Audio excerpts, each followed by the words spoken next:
Good morning again, or good afternoon, and welcome to our program. Today, our subject is mazes and labyrinths. And my name is David Chinery, and we are here from Cornell Cooperative Extension of Rensselaer County. So it's my pleasure to have you join us, and thank you for being here. So mazes and labyrinths. Now, this is kind of an odd topic, you might think. Well, this has some history with me, because this is a topic I've talked about for many years, actually. But I haven't given this talk in particular since 2011. So I might be a little rusty today, but it is a subject I really like. So hopefully you'll get something out of it as well. So this talk goes back to the time when I used to work for Cornell Cooperative Extension of Westchester County, back when I had dark hair and was a lot younger, starting in 1989 and going into the 1990s. And a coworker of mine is this lady here, Nancy Cook. We were really great friends. She was a really interesting person that had done lots of different things in her life. And she became interested in mazes and labyrinths and gardens. And that got me interested in it. And we started to travel a little bit. We went to a number of mazes and labyrinths in New England and also in England itself. And actually, I went to Scotland too and saw a couple. So this talk dates from those days, and back in those days, we used slide film, and we took pictures with film cameras, and that's what you're going to see some of today. So if some of my pictures look a little old, that's kind of why. Nancy and I worked together for a number of years. Then I came up here to Rensselaer County. Nancy moved to Santa Barbara, California, and we used to always joke about who got the better deal out of that. And then she kind of gave up talking about slides or talking about mazes and labyrinths. So she sent me all the slides and I became the caretaker of the talk. So that's what you see today. So some of these are old pictures from Kodachrome, and some of them are stolen out of books, pictures of things we didn't have, we took out of books. So if you see some older looking pictures today, that's really what it goes back to. Okay, so what are we talking about? Well, the words maze and labyrinth are sometimes used interchangeably in popular culture, but they really have different meanings. And I'll warn you today that I'm going to probably use them interchangeably as well, although I really shouldn't. So I will define them, but then I will go ahead and probably break my own definitions. So mazes and labyrinths. Labyrinths are ancient. They're unicursal, meaning there's one path into the labyrinth and there's one path out, and I'll show you lots of examples of that. And labyrinths often have a spiritual or some meaning to them. They're often historic. There's legends that go along with labyrinths, and sometimes it has to do with ancient things or your soul or an afterlife, those sorts of matters. And labyrinths are often flat, and I'll show you what we mean by that. They're not usually things that have walls, whereas mazes are a little bit more different. Mazes we think of in a more modern term.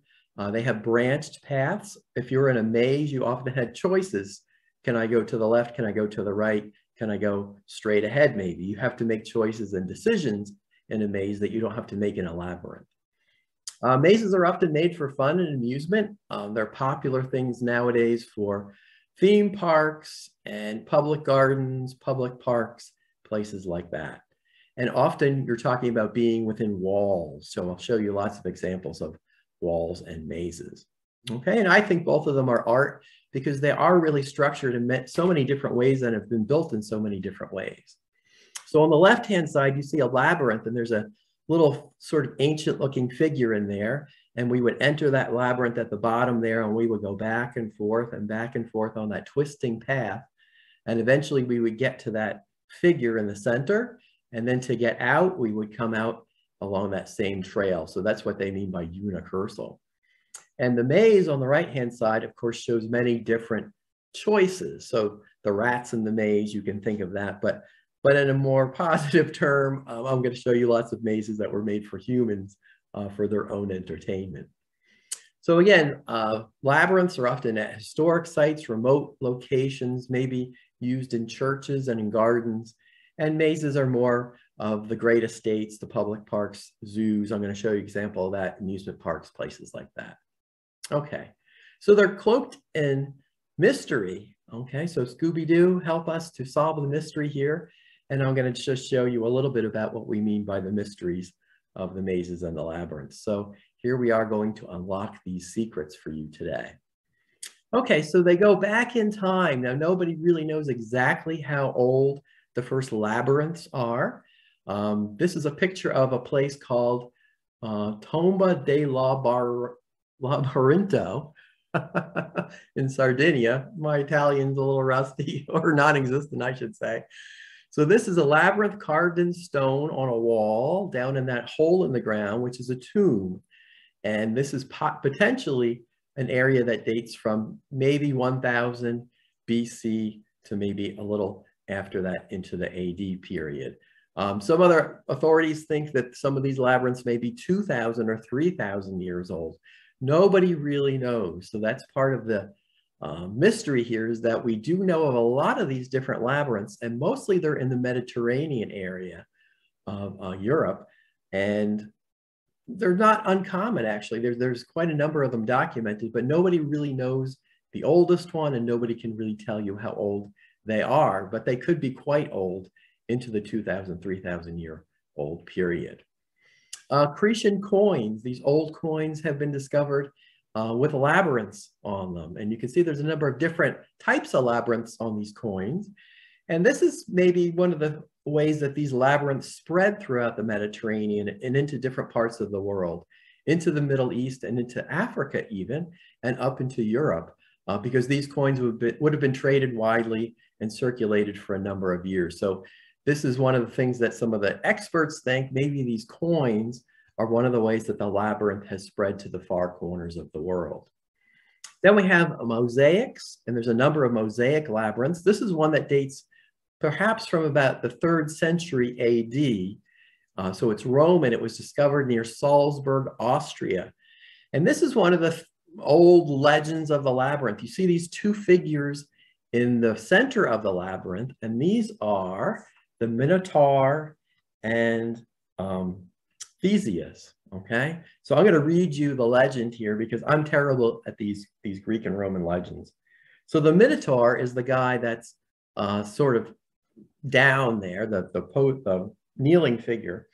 The Minotaur is a half man, half bull, and he lives in the labyrinth. King Minos of Crete had Daedalus and his son Icarus, you've heard of those guys, build the labyrinth to contain the Minotaur. King Minos had won a battle over the Athenians and as a tribute had demanded 7 boys and 7 girls for 7 years, every 7 years, which he fed to the Minotaur. So the Athenians weren't too happy about that. Theseus comes along and volunteers to go in and kill the Minotaur, and he's the figure you see ready to strike the Minotaur there. Before he goes in, Ariadne, who's the daughter of King Minos, gives him a ball of string. He goes in, battles the Minotaur, kills the Minotaur, and comes out through the labyrinth using the string. So this is a very, very popular old Roman story, Roman legend. And many labyrinths of the old time period can be seen with this imagery of the Minotaur and Theseus inside them. And sometimes there's pictures of Icarus or Daedalus as well. So that's one of the old legends that made the labyrinth part of everyday life in ancient Rome. Here we are at Tintagel in Cornwall in the UK, and here's a labyrinth carved on the rock, and nobody knows really where or why this is here. It might date to the Bronze Age. It might be a sign that the Cretans actually visited Cornwall, or it might be just a tourist attraction that somebody put there in the 18th century. And that's, again, another one of these mysteries. Some of these labyrinths, we don't know why they're there or where they really came from, but they're these interesting symbols that we find in the landscape.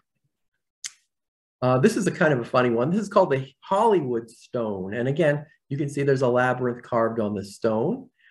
This, they think, is dating from 550 to 1400.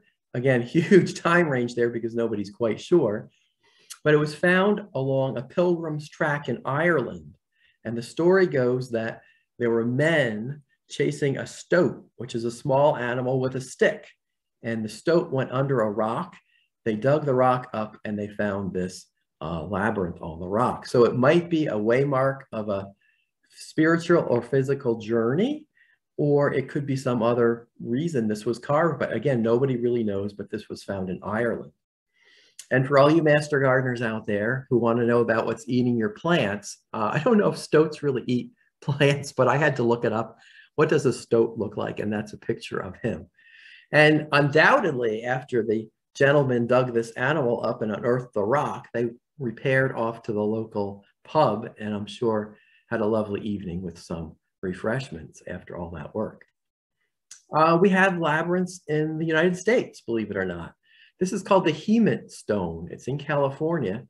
And could it be 4,000 years old or maybe just a few hundred years old? Nobody really knows. We don't know the makers. And there's about 50 of these stones found in Southern California. Again, it's sort of a mystery, and it's one of those things we just don't know about. But this is a variation of a labyrinth. It doesn't look quite like those classical ones, but it's you know, kind of the same idea here. And then in Arizona, the Native Americans that live there have imagery in their basketry and some of their artwork. And this is called the Man in the Maze, or the Elder Brother. Whoops, sorry about that. And you can see him up at the top of this labyrinth. And you can see that this is a labyrinth very similar to the other ones I've shown you, but you enter from the top and the man goes through from the top side. And also the pattern is a little bit different. So there's a lot of speculation about, did these Native Americans have contact somehow with Europeans and get maze imagery from them, or did they develop this on their own? And I think there's more people that think that they developed it independently. And the man in the maze, or he's also called the Elder Brother, is part of a legend of the story of creation. And again, that's part of some of the legends of labyrinths, going on a journey. Okay, you're going through this twisting and turning journey. You're going to the center of the earth. You're going on a long trip. Will you come back out? So there's many ways that the labyrinth can be used in those legends. Here's one of my favorite ones. This is called Portrait of a Man. We know it was painted by an artist called Bartolomeo Veneto. And he was active in this time period of 1502 to 1531. But we don't know the subject. We don't know the man who this is a painting of. It could have been painted in Milan, Italy, but we know he's a noble, and we know he must have been involved in maybe a secret society of some sort, or something other with legends, because he has this labyrinth painted on his coat there. So we don't know who he is, part of the secret society perhaps. Then we see that labyrinths go into churches, and this is a picture of Chartres Cathedral, which I have not been to, so I stole this picture. But this was constructed in about 1220. So by 1220, the Christians had adopted labyrinths and started to use them in churches. And you can see this labyrinth is different. There's a center rose, and remember that these cathedrals have rose windows. It's sort of cruciform or cross formed. You can see there's definitely a cross there in the pattern. And the pattern sort of goes back and forth in these four quadrants. So why did they have labyrinths in cathedrals or churches? Well, they could have been used for the Christian story of getting closer to God, going on a journey, journeying from heaven to hell. All sorts of images could be possible. And maybe the church was trying to become more current. If the local people had labyrinths, maybe the church would have a labyrinth. It's a bit of a mystery again. Okay, this is an 11-circuit labyrinth, and I should mention what the circuits are. Most of the classic labyrinths have 7 circuits, or basically 7 paths in to get to the center. You can see this one has more. There's 11 layers or 11 circuits till you get to the center. So this is a time period when the Christians were adapting labyrinths into their use in the church. Okay.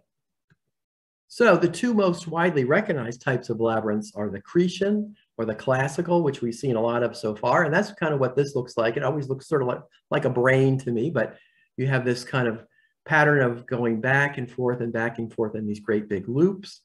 Or the Chartres Christian labyrinth, which came along much later, which has the rose center and then the 4 quadrants. And again, there's other types of labyrinths, and actually they're developing new labyrinths today, even new patterns.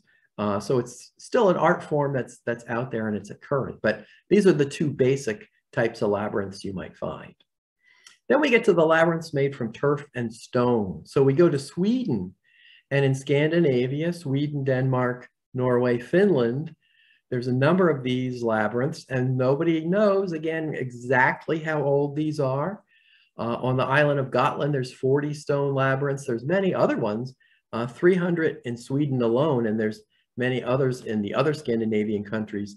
Some people think these might date to about 815 or before the year 1000. Other people think that these are a little bit later. So why did they have these in Scandinavia? Well, again, there's legends that say fishermen would walk through the labyrinth, and hopefully the evil spirits or the things that might kill them out on the water would follow them, and they would leave these evil spirits in the center of the labyrinth and then come back out. It's often been said that the devil cannot move in a curved path. The devil has to go in a straight line. They might have been for purposes of choosing a mate. Sometimes a woman was placed in the center of the labyrinth, and young men had to run through the labyrinth to claim her. Lots of other types of legends, but those are just some of the examples. And here's another one that's in Sweden. This one's kind of interesting because it's rocks placed on top of a big outcrop of rock. So different ways to make these flat labyrinths out of turf and stone and rocks. Then we get to England, and England has lots of labyrinths, and that's really where most of the interest today in labyrinths and mazes is concentrated, is in the UK. This is a place called Hilton. This is a turf labyrinth, and there's about, I think it's 8 original 1600s turf labyrinths left in England. There's many newer ones, but they're very interesting sites. Again, not always sure as to why they're there, but they do have legends. So this one had originally 11 circuits. Now it has 9 circuits. You can see there's a center goal there in the middle. The legend says that this was cut in 1660 by William Sparrow, and William Sparrow was a supporter of the king. But of course, in 1660, Oliver Cromwell and the Puritans were in power, but then they were thrown out, and there was a lot of turmoil in that period in England. And this labyrinth may have been constructed to celebrate that, because the labyrinths would have been discouraged by the Puritans and Oliver Cromwell. They didn't like a lot of fun things. So labyrinths were probably on their list of things they didn't like. So William Sparrow was happy when the king came back, and he built his labyrinth. And the marker in the middle commemorates William Sparrow.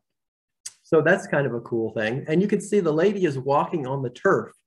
So in this case, the turf is the path. Sometimes the stones are the path. You have to be kind of careful which way you walk and exactly observe how the labyrinth is constructed. Lots of other impressive ones. I just have a picture of this one from the air. I obviously didn't take this, but this is called Saffron, Walden, England.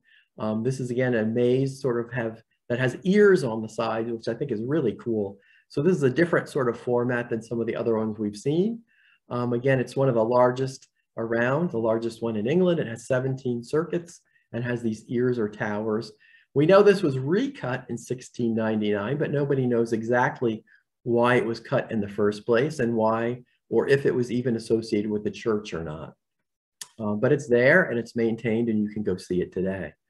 From an 18th century manuscript, the maze at Saffron, Walden is a gathering place for young men of the district who have a system of rules connected with walking the maze, and they call it a maze, and wagers and gallons of beer are frequently won or lost. So youth, drinking, beer, entertainment, it hasn't really changed much in hundreds of years. And they were using the labyrinth at that point for entertainment. Here's another quote from an ancient manuscript at Saffron, Walden. For a time it was used by the beaux and the belles of the town, a young maiden standing at the center, known as home, while the boy tried to get to her in record time without stumbling. So again, you know, you don't have the internet, you don't have cars, you don't have the Beatles, you have to use the labyrinth for entertainment. But it's kind of a neat thing. And it shows that the labyrinth has been adapted through time for many different uses. And this is one of the ones that I find interesting too. This is a modern labyrinth, okay? This was obviously taken during a drought, but it's called the Archbishop's Maze. And in the late 1970s, there was a man named Robert Runcie. He was the Archbishop of Canterbury, again in England.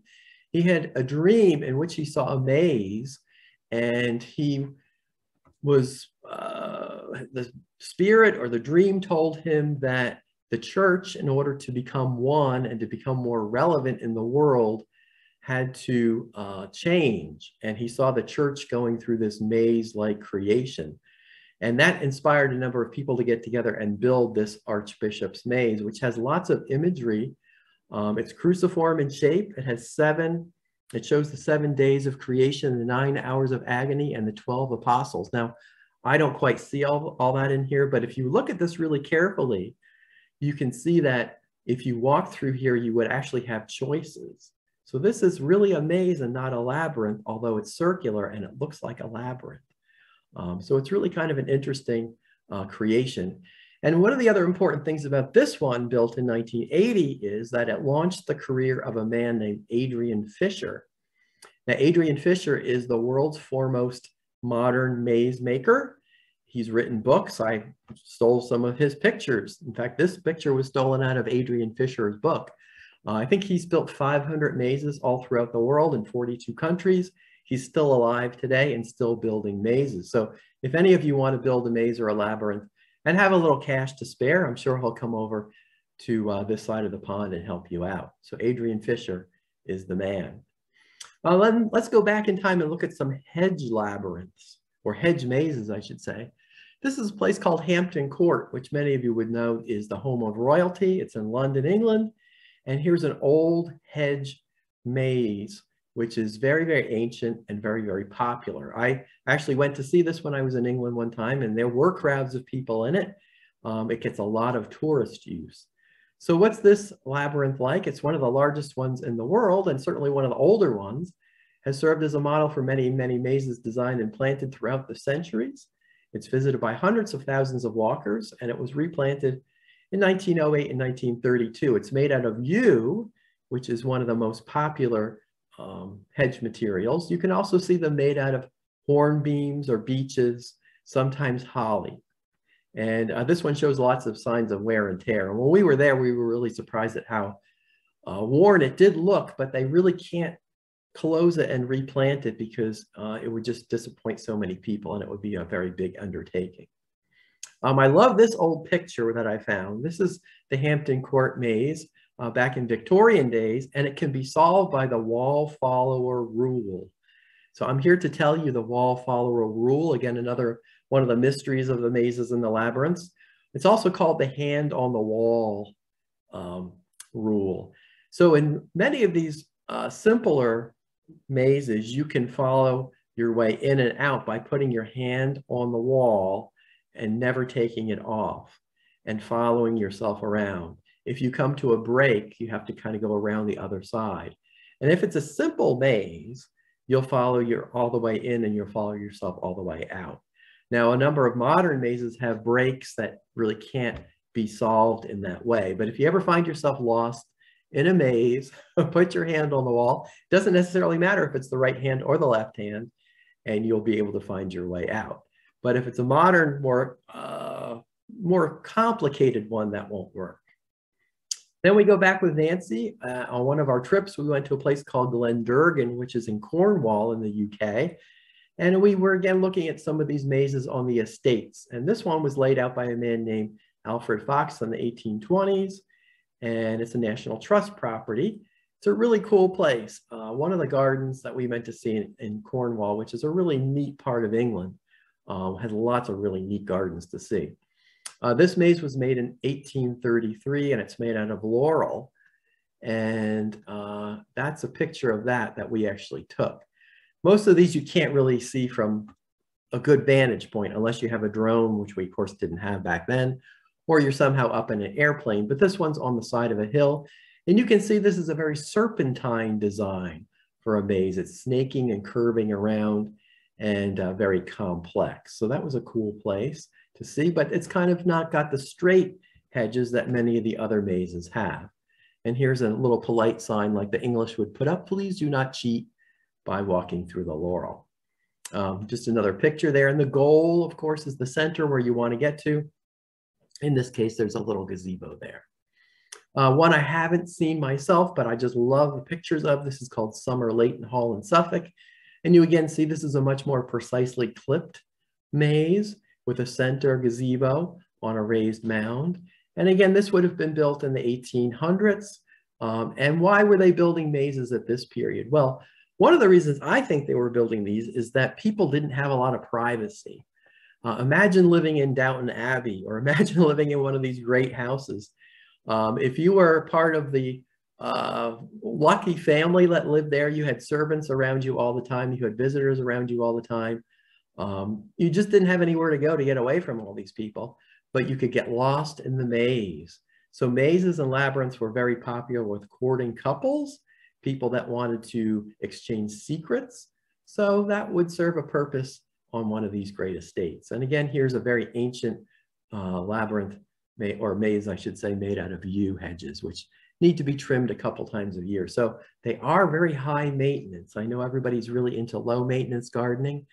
That would not be the case with a hedge maze. So again, 1846, this one's a little less than a half of a mile if you get to the center. So quite a big construction. And another one that I've seen myself, but I didn't take this picture, was this one that's very famous at Hever Castle, which was restored by the Americans, William Waldorf Astor and his family in about 1905 to commemorate the spot where Henry VIII supposedly met Anne Boleyn. And of course, we know how well that went off.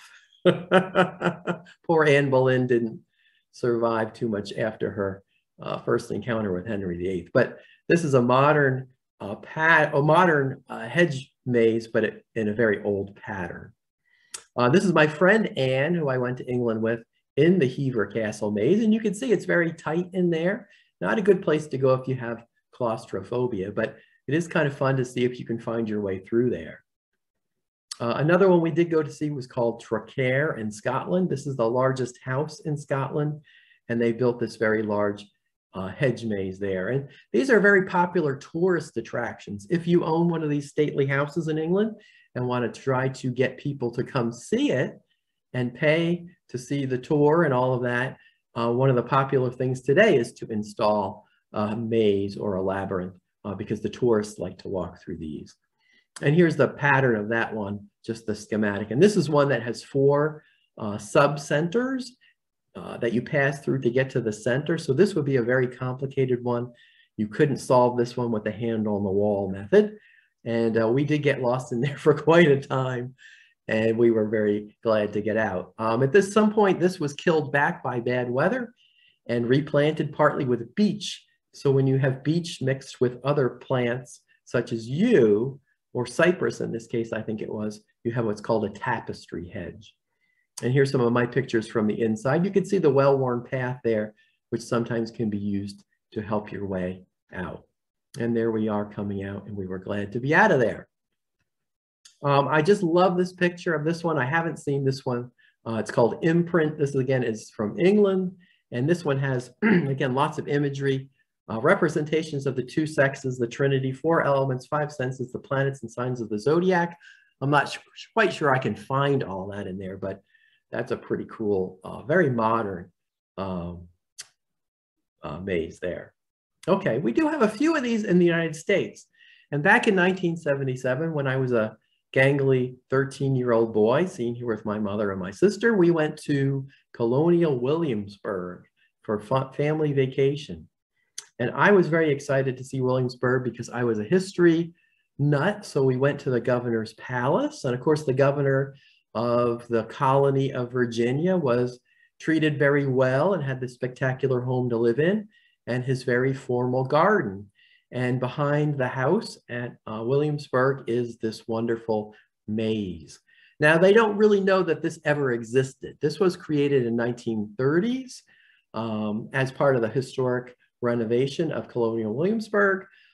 He might have had a labyrinth, he might have had a maze. It could have been something like this, but there's really not, I don't think, 100% evidence that this really ever existed back in colonial days. But it's a really cool place to go. You don't have to go to England to see this one. It's in Virginia. And as a young lad, I was very excited to see this. I enjoyed it very much.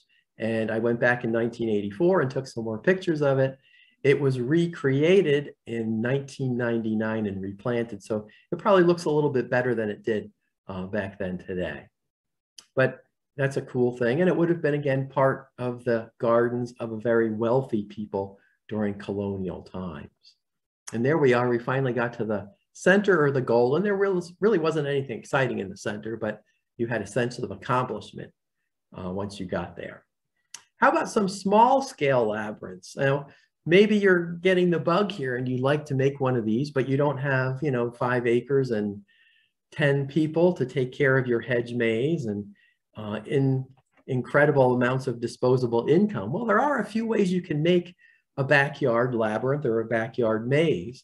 This is one that I saw many years ago at Longwood Gardens of all places. And this was only cut for fun for the summer one time. This is just turf mowed at different heights, making a maze or a labyrinth. So that's really one of the simplest ways you could do it. Just cut your lawn at different heights and make a pattern. This one I really like. This took a heck of a lot of time, actually. This is from a book called Magical Paths. And this is planted in marigolds, little beds created, and it's a really beautiful unicursal maze. So again, that wouldn't be particularly easy, but we could grow a lot of marigold seedlings and perhaps make a backyard labyrinth, something like that. My friends Susan and Andy, who lived in Steventown, made their own labyrinth using just perennial plants. And this was a lovely little labyrinth that they had in their backyard. You could use it to meditate. You could walk in. You were surrounded by all sorts of nature. There was pollinators there. It was a beautiful garden in the form of a labyrinth. And unfortunately, I don't have an aerial view of this, but it was quite a little lovely creation. Blocks, if you ever have see blocks on sale, maybe at your local distributor. This is one called Dancing Jacob. This was created for a garden expo in Austria. Not particularly the most attractive, but you can see you can use common materials to create something that would serve the purpose. Here's another smaller one with stones and bricks and on a smaller scale. And this one's very ambitious, I think. This is kind of a raised mound, again, stolen from the book called Magical Paths. But this is a shade garden labyrinth. So, oftentimes we sort of think about, well, this is going to have to be out in the field or something like that. Well, no, it could be a labyrinth under shade trees or fitting into a landscape some other way. And again, it could be much smaller than this. This is pretty extravagant, really. If you have an ice storm, you're cleaning up a lot of dead wood or branches or fallen trees. Here somebody has made a labyrinth out of tree pieces standing on edge. And again, that would be sort of temporary, maybe last for a season or two, but that might be what you would want it for. And this one is not particularly maybe easy to create, but this is again showing sort of a whole different concept. This is a maze, again, done by Adrian Fisher, but low maintenance, certainly, once you get it established. This brickwork, this is called a ribbon maze, and it's just kind of this wandering path. And I don't know if there's really any discernible pattern there, but again, another way to go with the idea of a maze or a labyrinth. And here's just a tiny little one. This one always reminds me of the fairy gardens that people like to make nowadays. So your fairy garden might be a place to put a labyrinth.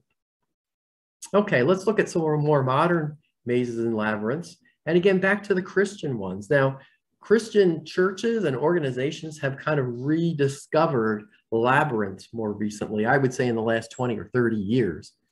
There's a group called the Worldwide Labyrinth Project, and they seek to introduce the labyrinth into churches, hospitals, schools, prisons, etc., as a spiritual healing tool.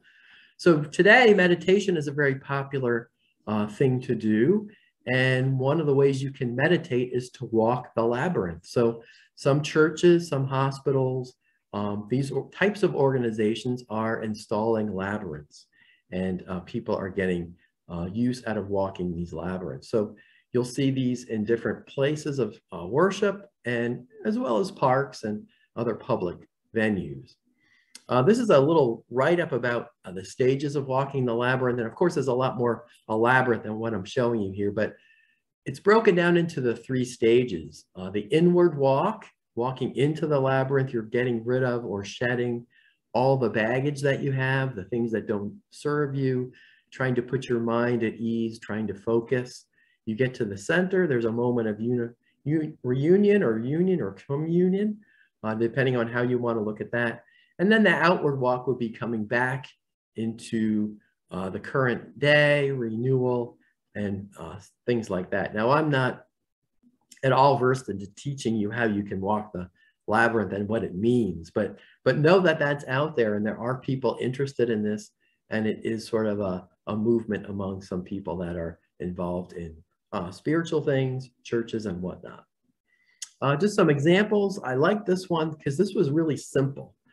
Here's a church on Marblehead, Massachusetts, and they've just created a labyrinth, 7 rings or 7 circuits from local beach stones. So it doesn't have to be big and fancy. It can be something very simple, created with found stones like that, which is quite lovely. And here's one that's in New York. I believe this is down in New York City. And this is painted concrete. So they don't have a lot of infrastructure here other than a circular concrete area that they've painted a labyrinth on. And I like the message here that says the path takes you close to the center quickly. The way we first find God's help turns away sometimes when you feel like you're farther away from God. So it's representing the Christian journey of the twists and turns of your spiritual life, I think.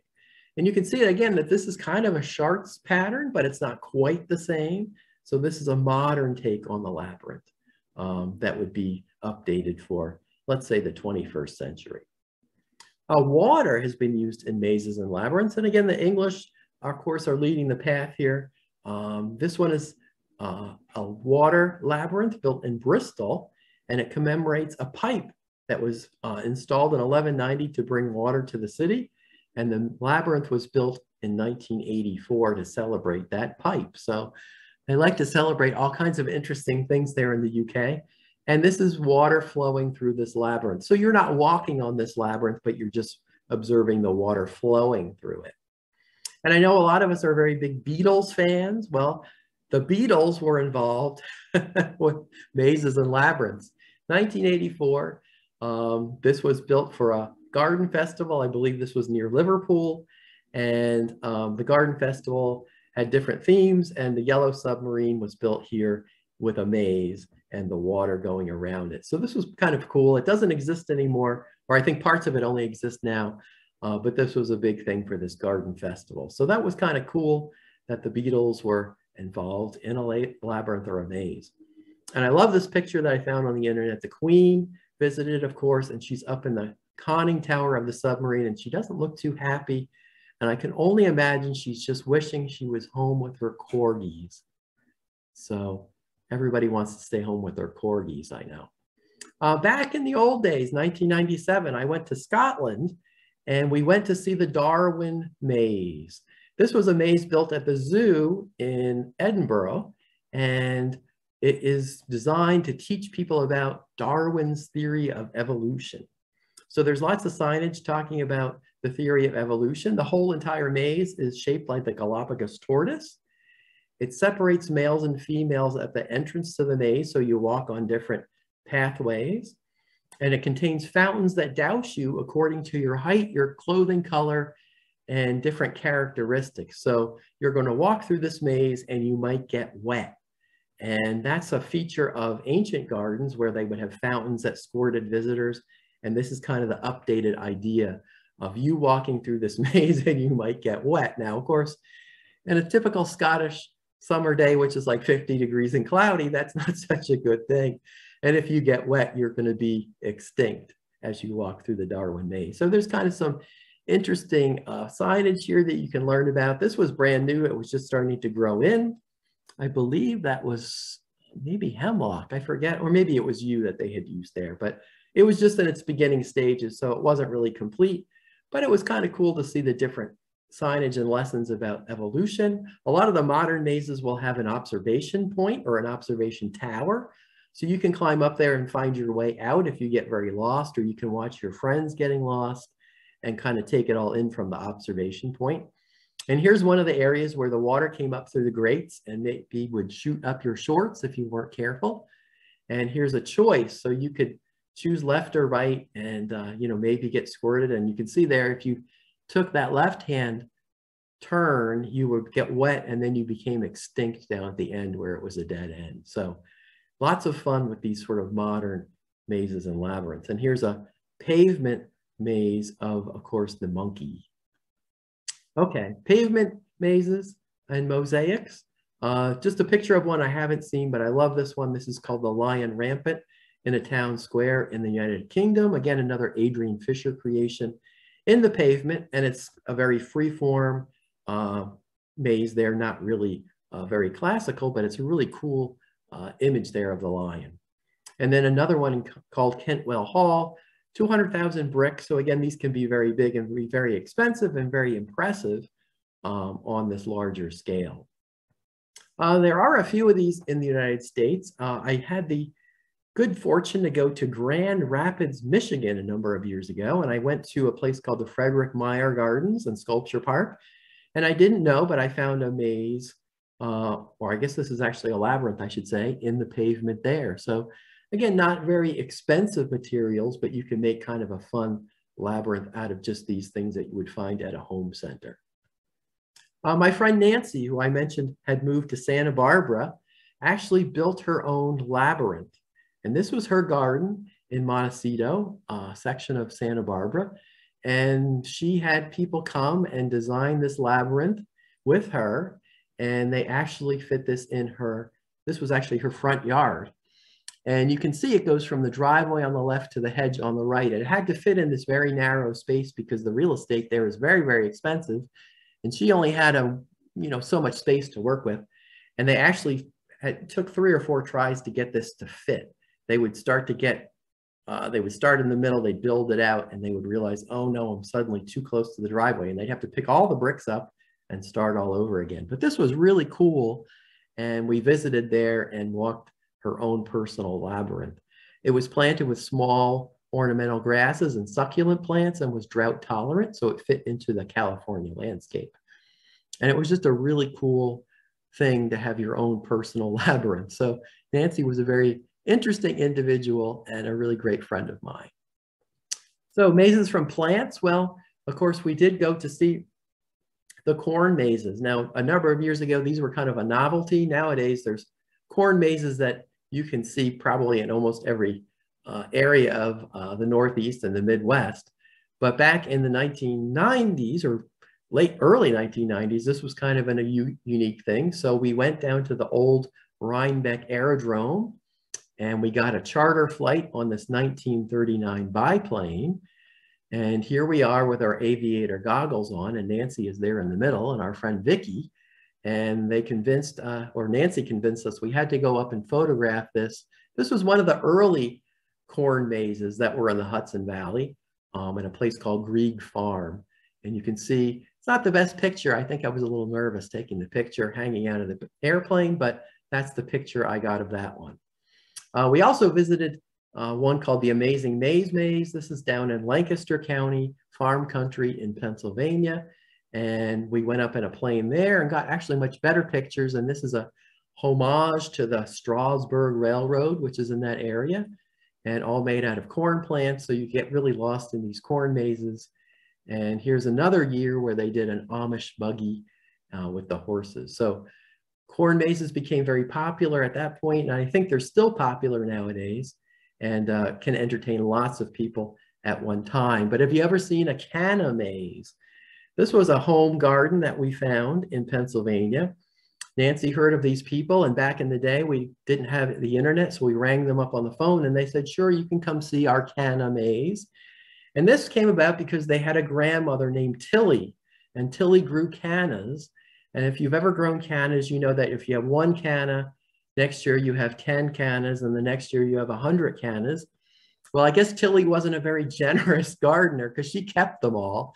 And they had these sacks of canna roots down in their basement. So they decided one year to make a labyrinth or a maze out of it. And actually it was a huge undertaking, and I can't imagine planting that many cannas and digging them all up, but they did this in tribute of their grandmother Tilly in their backyard. And we were there on a day of about 98 degrees, and they were mowing the canna maze. So it was a lot of work to build this, and it was really quite a creation. And there's Nancy taking on the challenge of finding her way through the canna maze. They had a little donation jar in the center on a picnic table. It was really quite lovely, and really an ambitious project to have in your backyard. Then we found out about the largest brick maze in the world, and believe it or not, it was in New York. And this is a picture of it. It's in Arkville, New York. It was in a book called The Art of the Maze, again by Adrian Fisher. And it really didn't give you a whole lot of details about this big brick maze. So back again, it was before the internet. Nancy got on the phone and made a lot of phone calls. And she was one of those people that if she wanted to figure out something, she could do it, by goodness. And we found out that this belonged to a man named Armin Ernf, and he lived in Arkville, which is in the Catskills, New York. We were invited to come see it by his wife, or by a lady named Mrs. Van de Bovenkamp. I think it was his wife. We never met either of them, but we were allowed to see this giant brick labyrinth, which is on an estate not open to the public. And I couldn't find my way back there today if I tried. But we do know it was designed by a British sculptor named Michael Ayrton. It has 210,000 bricks. It's 200 feet across, and it has almost 1,700 feet of pathway. And there's 2 goals in this maze. So it's not a single goal labyrinth. It's actually got 2 goals, and it was completed in 1969. So we got to the estate, and we were allowed to go down through the woods to see the labyrinth, or the maze, I should say. And there it is in the distance. And there's very high brick walls. You walk sort of submerged under the ground in parts of it. And it's really quite a creation. I don't know that this has ever really been open to the public. And I really couldn't find a whole lot about this written on the internet even today. But just these winding brick pathways, you really did get lost in this because it was just so uniform and so nondescript in there. It was really kind of hard to find your way out. We did find a caretaker who did tell us that he does get lost in there when he has to sweep it out in the springtime. He has to start in the center, or one of the 2 centers, and with his broom or blower brush all the leaves out to the entrance, and he kind of gets confused and dazed in there. But I thought that was really a cool place to see. And in the center was Daedalus, a statue, and then the Minotaur. So that was the prize for making it to the 2 centers of that wonderful brick maze. And finally, in closing, I want to show you 2 labyrinths I visited this summer, kind of by accident, and that really got me excited about labyrinths again, because I hadn't been visiting them for a number of years, but I came across 2 almost by chance. And the first one is in a place called Wanakena, New York, and you can visit this one. It's open to the public. Wanakena, New York is a very tiny village. It's way up in the Adirondack Mountains. It's west of, well, it's near the Ranger School, if you know where that is. It's west of Tupper Lake, I should say. And it's near the Five Ponds Wilderness area. And there's a little sort of grassy wildflower labyrinth near one of the pathways into the wilderness of the Adirondacks, made by the local people there in the village. And it's just a cool 7-circuit Santa Rosa labyrinth. So it's a different pattern than a lot of the other ones we've seen today. And it's a good place for meditation, or just kind of to take a break and go for a little stroll. So that's a cool place that I just sort of discovered on the way to walking on the paths into the wilderness. And then the other one is in Greenfield, Massachusetts, and this is a private labyrinth. Our master gardeners went on a garden tour this summer of Gardens of Greenfield, Massachusetts. We contacted the local garden club, and they were kind enough to set us up with some gardeners in that area who invited us to see their gardens after we had visited the Bridge of Flowers, which is nearby. And we ended up at this wonderful garden. This is owned by a woman named Elise. And Elise, since 2009, has built this stone and turf labyrinth in her backyard. And it is a 7-circuit classic labyrinth. It's got a gazebo in the center as the goal. And we had a really great time walking this. And again, this was one of those 98-degree days, but everybody had to go out and walk through the labyrinth. It's about 80 feet wide, and Elise carried all these stones home from places like the town dump and other parts of her property, arranged them all out, and there's some colored stones and treasures in there that you come across, but it's a really cool construction, and I can see that this would be a great place to meditate and to kind of walk away the cares of the world in the labyrinth. And the goal has the gazebo in the center and this wonderful carved chair, which is made out of a giant tree stump, or tree trunk, I should say, and it's got animals carved into it. So if you get to the center, you can have a seat in this wonderful chair here and observe the rest of the labyrinth. So there it is. It's really cool. If I have the time, when I retire, I'm going to make one of these in my backyard because I think labyrinths are just so unique and so interesting. So if you want to find out where these labyrinths are, and there are 219 of them in New York State, some of them are open to the public. You can go to this website. It's called labyrinthlocator.org and type in whatever state you're interested in. According to this website, we have 219 labyrinths in New York State. Now, they're not all open to the public, but if you happen to find yourself in a certain town that has one, some of the people might open them up if they do have a private labyrinth. There's a lot of information on that website, and you can check them all out.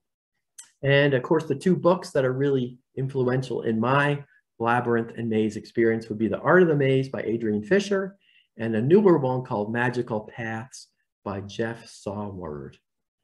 So that's the end.